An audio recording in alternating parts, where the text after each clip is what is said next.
Greetings from St. Perpetua Community. The desire for happiness is a universal human longing, and suggestions for how to be happy abound.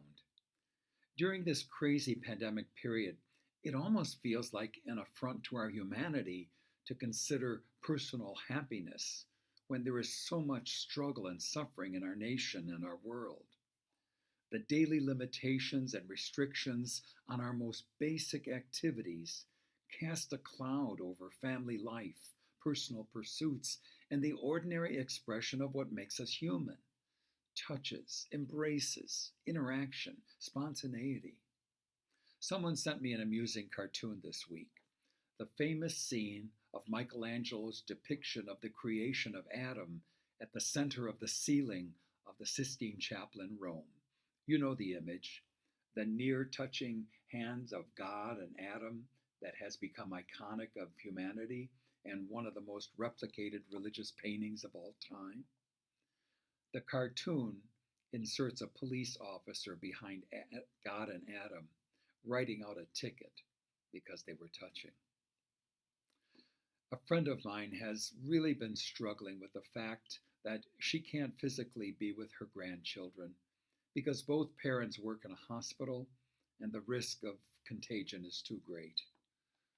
For her granddaughter's birthday, she sewed her a colorful dress with a matching face mask, of course. But the 7-year-old child was even happier with the second gift.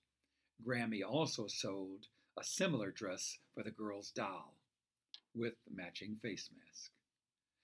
If we don't find some humor and lightheartedness behind all the doom and gloom of the fate that has befallen us, we won't make it through the long haul that's ahead of us.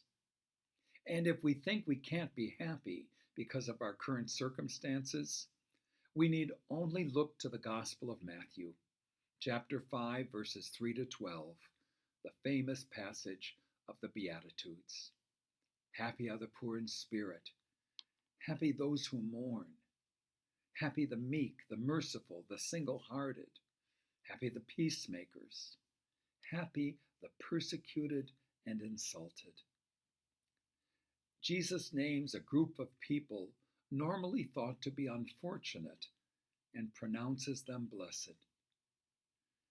Presented as the new Moses, teaching from the mountaintop, he offers a bold set of ideals that focus on love and humility rather than force and imposition.